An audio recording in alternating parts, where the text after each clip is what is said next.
বাংলাদেশের বুক চিরে ভারতের রেল চলাচল শুরু হচ্ছে। অবশ্য ভারতের 5টি ট্রেন বাংলাদেশের মাঝে ইতিমধ্যেই চলাচল করছিল, কিন্তু বাংলাদেশের সীমান্তে বাংলাদেশের ইঞ্জিন এবং চালক দ্বারা চলত। নতুন প্রস্তাবিতা সম্পূর্ণরূপে ভারত চালাবে, যেখানে ভারত এক প্রান্ত থেকে অন্য প্রান্তে যাওয়া সহজ এবং কি দ্রুত হয়ে যাবে। সেভেন সিস্টার আর চিকেন নেকের কারণে ভারতের কাছে এই বিশেষ সুবিধাটি অত্যন্ত গুরুত্বপূর্ণ। আওয়ামী লীগের সাথে ভারতের বৈঠক অত্যন্ত ফলপ্রসূ হয়েছে বলে দাবি করেন মাননীয় প্রধানমন্ত্রী শেখ হাসিনা। কারণ একতরফাভাবে ভারতের স্বার্থ রক্ষায় সম্ভাব্য সকল কিছুই দিয়ে আসছেন তিনি। বাংলাদেশের জনগণের স্বার্থের বিপরীতে গিয়ে এমন একটি সিদ্ধান্ত বাংলাদেশের সার্বভৌমত্বের ওপর প্রশ্ন নয়। বিনিময় কি পাচ্ছে বাংলাদেশ, জাতি আজ জানতে চায়। মাননীয় প্রধানমন্ত্রী সম্প্রতি ভারত সফরে গিয়ে 10টি চুক্তিতে স্বাক্ষর করেন। এর মাঝে 2টি প্রকল্প অত্যন্ত গুরুত্বপূর্ণ। নাম্বার 1 তিস্তা প্রকল্প, নাম্বার 2 বাংলাদেশের মাঝে ভারতের রেল চলাচল চুক্তি। আচ্ছা, ভারত কেন বাংলাদেশের মধ্যখান দিয়ে রেল ট্রানজিট চাচ্ছে? আপনি যদি ভারতের মানচিত্রের মাঝে লক্ষ্য করেন, ভারতের উত্তর পূর্ব প্রদেশটিতে ভারতের মূল মানচিত্র থেকে আলাদা আলাদা মনে হচ্ছে। শুধু তাই নয়, ভারতের উত্তর পূর্ব প্রদেশটিতে 7টি রাজ্য রয়েছে, যেটাকে সেভেন সিস্টার বলা হয়। এই অঞ্চলটিতে ভারতের অরুণাচল প্রদেশটি চীন সীমান্তে অবস্থিত, আর এই সীমান্তে ভারত এবং চীনের মধ্যে অনেক দিনের সংঘাত রয়েছে। আর এই সকল সমস্যার কারণে ভারত অনেক চিন্তিত।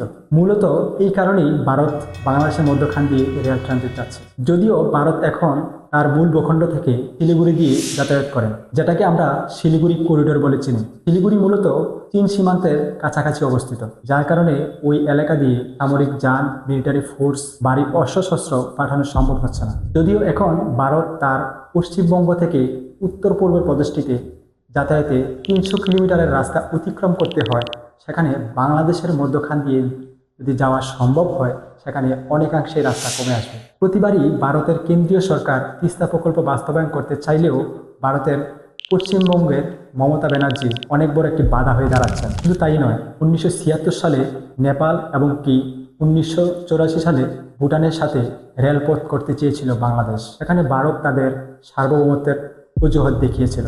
বর্ডারবিহীন ইউরোপের কথা অনেকেই বলছেন, যেখানে ইউরোপীয় ইউনিয়ন এমন একটি সিস্টেম বানিয়ে রেখেছে, তারা এক দেশ থেকে অন্য দেশে বিনা ভিসায় যাওয়া সম্ভব হচ্ছে।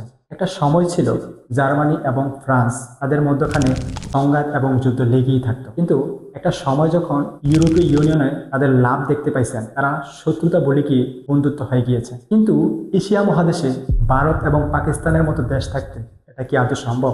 যদিও সার্ক এশিয়া মহাদেশের সবগুলো দেশকে একত্রিত করতে চেয়েছিল, কিন্তু সম্ভব হয়নি। আপনি BBIN এর কথা বলেন, এটি একটি সাব রিজিওনাল গ্রুপিং। যদি এটাও সম্ভব হইতো, বাংলাদেশ, ভারত, নেপাল, ভুটান এই 4টি দেশের মধ্যে যোগাযোগ এবং অর্থনীতি অনেক দূর অগ্রগতি হইতো, কিন্তু তাও সম্ভব হয়নি। এই মাসের শুরুতেই মাননীয় প্রধানমন্ত্রী চীন সফরে যাওয়ার কথা রয়েছে। এখন প্রশ্ন হলো, চীন কি আদৌ ভারতের এই রেল ট্রানজিট ভালোভাবে নেবেন? আর বাংলাদেশ এমন চ্যালেঞ্জ কিভাবে মোকাবেলা করবেন, এখন আমাদের ভাবতে হবে।